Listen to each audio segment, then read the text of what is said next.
माझ्या प्रियजनांनो, येशूच्या नावात तुम्हा सर्वांना पुनरुत्थान दिनाच्या हार्दिक शुभेच्छा. पुनरुज्जीवित झालेल्या येशू ख्रिस्ताच्या नावाने मी तुमचे स्वागत करतो. माझ्या प्रियजनांनो, या जगात लोक असंख्य देवीदेवता आणि अवतारांवर विश्वास ठेवतात. प्रत्येक देशात, प्रत्येक समाजात, प्रत्येक संस्कृतीत वेगवेगळ्या नावांनी आणि रूपांनी अनेक देव मानले जातात. लोक आपापल्या धर्म, परंपरा आणि धार्मिक श्रद्धांनुसार या देवीदेवतांची पूजा करतात. पण जेव्हा आपण येशू ख्रिस्ताबद्दल बोलतो तेव्हा त्यांची तुलना इतर कोणत्याही देवीदेवता किंवा अवताराशी होऊ शकत नाही, कारण ते खरोखरच अतुलनीय आहे. त्यांचे स्थान सर्वात वेगळे आणि सर्वोच्च आहे. इतर धर्मांमध्ये असे म्हटले जाते की त्यांच्या देवांनी अवतार घेतला, मृत्यू झाला आणि मग ते निघून गेले. प्रत्येक अवताराची कथा त्यांच्या मृत्यूने संपते. पण तुम्ही कधी अशा व्यक्तीबद्दल ऐकले आहे का जो मरण पावला आणि आजही जिवंत आहे? फक्त येशू ख्रिस्त. तोच एकमेव परमेश्वर आहे जो मरण पावला आणि आजही जिवंत आहे. इयोब अध्याय 19 वचन 25 मध्ये देवाचा सेवक म्हणतो, माझा उद्धारक जिवंत आहे. तो माझा उद्धारकर्ता आहे. तो माझा प्रभू आहे. तो माझा परमेश्वर आहे. तो जिवंत आहे. तो मृत नाही. तो असा देव नाही जो कधीतरी जिवंत होता, मेला आणि निघून गेला. तो आजही जिवंत आहे. देवाचा एक सेवक आनंदाने हे शब्द म्हणतो. आमचा प्रभू येशू ख्रिस्त म्हणतो, मी मेलो होतो, तरीही मी युगानुयुग जिवंत आहे. असे म्हणणारे फक्त आमचे प्रभू येशू ख्रिस्तच आहेत. भारताच्या तामिळनाडूमध्ये भारतीया नावाचे एक महान कवी होऊन गेले. त्यांच्या कवितांमध्ये त्यांनी अनेक अवतारांबद्दल लिहिले आहे. एका अवताराबद्दल ते लिहितात की शिकायाचा बाण लागल्यामुळे त्या अवताराचा मृत्यू झाला.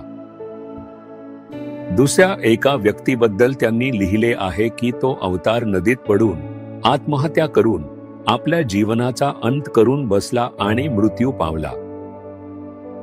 पण जर कोणी असे असेल ज्याच्याबद्दल असे म्हणता येईल की तो मेला आणि आजही जिवंत आहे, तर तो फक्त येशू ख्रिस्त आहे. हे खरे आहे ना? हो, हेच सत्य आहे. येशूने मृत्यूवर विजय मिळवला आणि तो जिवंत झाला म्हणून आम्ही प्रचार करतो की त्यांच्यावर विश्वास ठेवल्याने अनंत जीवन मिळते. तो जिवंत आहे म्हणून आपल्याला पापांपासून, शापांपासून आणि सैतानाच्या कर्मांपासून सुटका मिळते. भविष्याबद्दल खरी शांती आणि आशा मिळते. जर तो जिवंत नसता तर माझा प्रचार व्यर्थ ठरला असता. मी एखाद्या मृत देवाविषयी का बोलू? जो मेला आहे, फक्त त्याच्या मृत्यूच्या ठिकाणाकडे आणि त्याच्या थडग्याकडे बोट दाखवून मी त्याचा प्रचार का करू? मी अशा देवाबद्दल का बोलू? अशा देवावर विश्वास ठेवण्यात काय फायदा? प्रभू येशू ख्रिस्त जो मेला होता आणि आजही जिवंत आहे, आता तुमच्याशी बोलत आहे. तो तुमच्यासाठीच वधस्तंभावर खेळला गेला आणि पुन्हा जिवंत झाला. त्यांनी तुमची सर्व पापे, आजार, वेदना आणि दुःख उचलले आणि ते संपवल्यानंतर त्यांनी मृत्यूवर विजय मिळवला आणि घोषित केले, मी विजय मिळवला आहे. का? तुम्हाला विजय मिळवून देण्यासाठी. तुमच्या आयुष्यात तुम्ही रोज अनेक संघर्षांना सामोरे जाता. पापाशी संघर्ष, आजाराशी संघर्ष, सैतानाशी संघर्ष आणि लोकांमुळे होणारे संघर्ष. पण येशूने मृत्यूवर विजय मिळवला आहे. तुम्हाला विजय मिळवून देण्यासाठी तो पुन्हा जिवंत झाला. कारण तो माझ्यामध्ये आहे, मला मृत्यूची भीती वाटत नाही.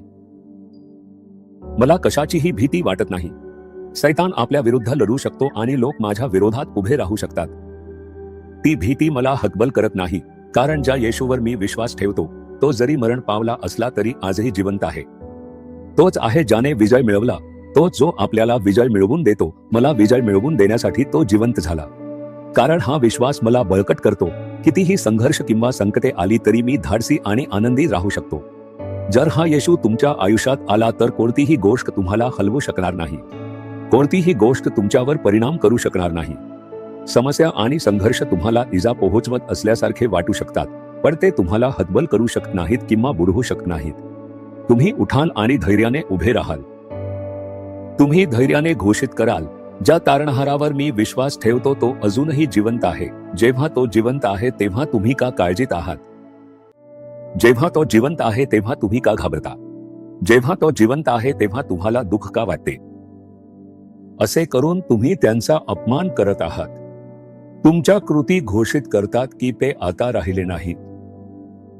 तर आता म्हणा, माझा तारणहार जिवंत आहे. मी अजिबात घाबरणार नाही. मी गोंधळणार नाही.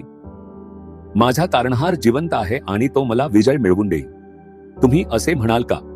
तुम्ही असे शब्द धैर्याने म्हणाल का? म्हणा, प्रभू, मृत्यूवर विजय मिळवून जिवंत झाल्याबद्दल धन्यवाद. माझे प्रभू, जे माझे रक्षक आणि तारणहार आहेत, तुम्ही सदैव जिवंत आहात. म्हणून मी घाबरणार नाही, गोंधळणार नाही, थकवा जाणवणार नाही किंवा हतबल होणार नाही.